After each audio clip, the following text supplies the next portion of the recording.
Assalamualaikum warahmatullahi wabarakatuh.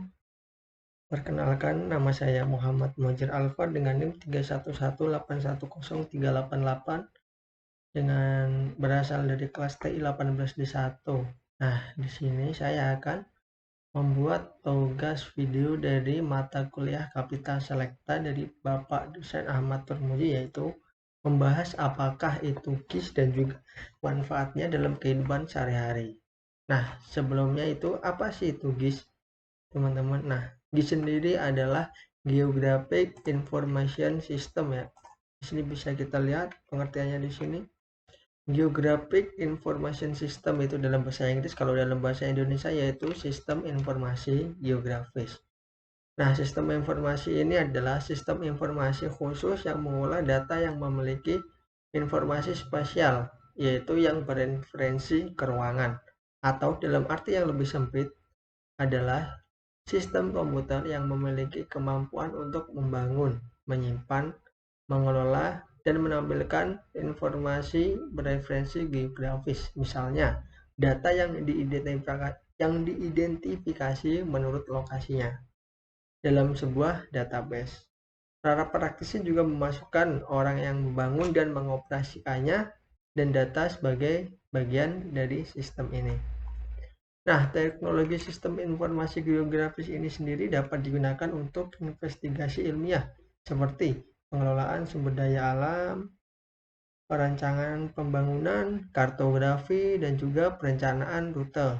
Misalnya, SIG bisa membantu perencana untuk secara cepat menghitung waktu tanggap darurat saat terjadi bencana alam. Atau SIG juga dapat digunakan untuk mencari lahan basah atau wetlands yang membutuhkan perlindungan dari polusi.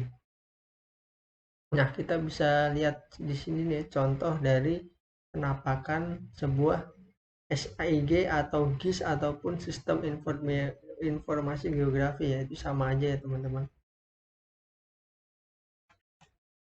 Nah, di sini fungsi utama dari sistem informasi geografi itu bisa untuk inventarisasi sumber daya alam. Nah, karena inventarisasi itu maksudnya dengan kemampuan komputer tadi, kita itu tidak perlu untuk ke hutan-hutan atau pelosok-pelosok untuk memantau suatu daerah, melainkan kita bisa memanfaatkan sistem komputer dengan teknologi SIG yang ada. Kita bisa memantaunya dari jarak jauh, yaitu lewat komputer itu. Nah, yang kedua itu bisa untuk perencanaan pembangunan. Perencanaan pembangunan itu misalkan untuk melakukan analisis peta tematik ya. Dengan analisis ini kita dapat mengetahui kemampuan lahan. Sebagai contoh, perencanaan pembangunan terminal bus dapat memanfaatkan peta jaringan jalan, peta-peta tata guna lahan, peta kepadatan penduduk, peta trayek angkutan, dan juga peta harga tanah. Jadi kayak sekumpulan teknologi ataupun peta-peta yang telah dibuat itu dijadiin satu ya untuk membantu perencanaan pembangunan terminal. Yang kedua bisa juga untuk perencanaan ruang.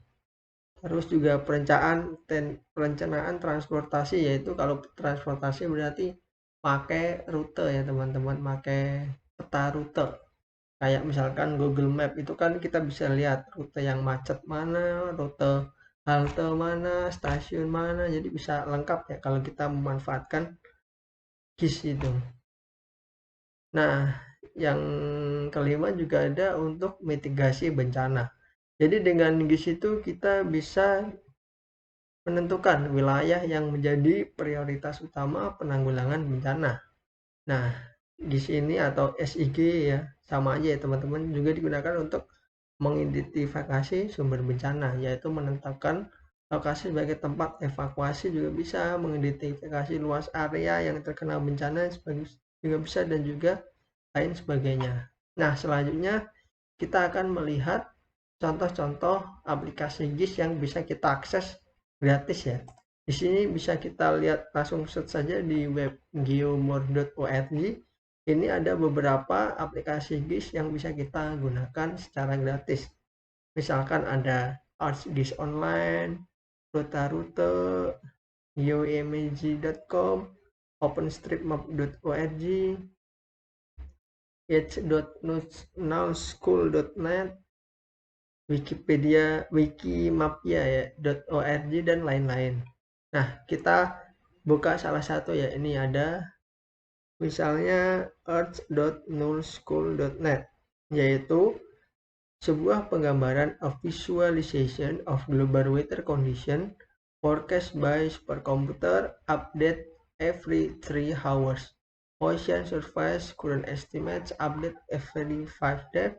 Ini intinya aplikasi GIS untuk memantau weather condition, yaitu cuaca ya. Bisa kita coba buka saja di sini untuk memantau cuaca. Nah, ini salah satu manfaat dari GIS yang bisa kita gunakan, yaitu kita bisa melihat perkiraan cuaca dengan menggunakan komputer dan akses jaringan yang kita miliki. Bisa kita juga coba yang lain ya. Di sini gratis-gratis ya teman-teman. Ada wikimedia.org.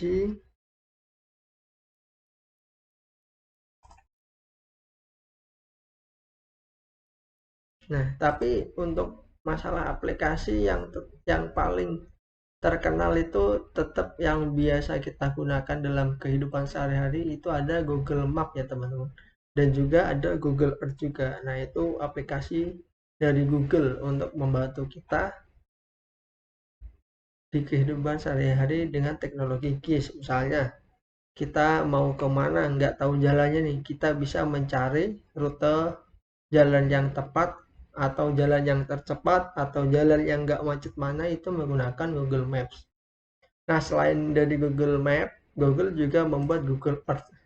Nah, kalau Google ini lebih realistis ya teman-teman, bentuknya seperti global. Nah, kita bisa lihat, coba kita cari Indonesia aja teman. Nah, ini Google Earth by Google. Misalkan Indonesia, kita lihat Jakarta.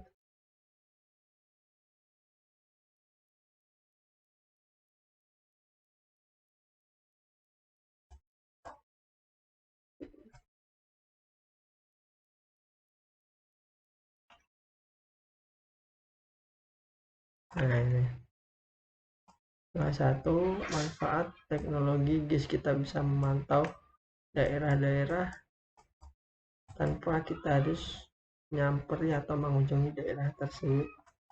Kita bisa memanfaatkan teknologi yang ada.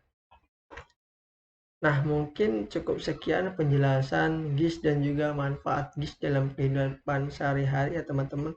Soalnya saya yakin teman-teman semua pasti pernah menggunakan GIS, yaitu Google Map. Pasti teman-teman semuanya pernah menggunakan Google Map. Terus di kayak Grab dan juga Gojek itu kan juga tersemat Maps ya. Itu salah satu pemanfaatan GIS juga ya. Dengan GIS kita bisa memesan makanan lewat online. Jadi ketahuan delivernya di mana, nganternya kemana. Itu salah satu juga pemanfaatan dari teknologi GIS tersebut. Nah, cukup sekian penjelasan yang dapat saya sampaikan. Apabila masih berbelit-belit ataupun salah kata, saya mohon maaf. Wassalamualaikum warahmatullahi wabarakatuh.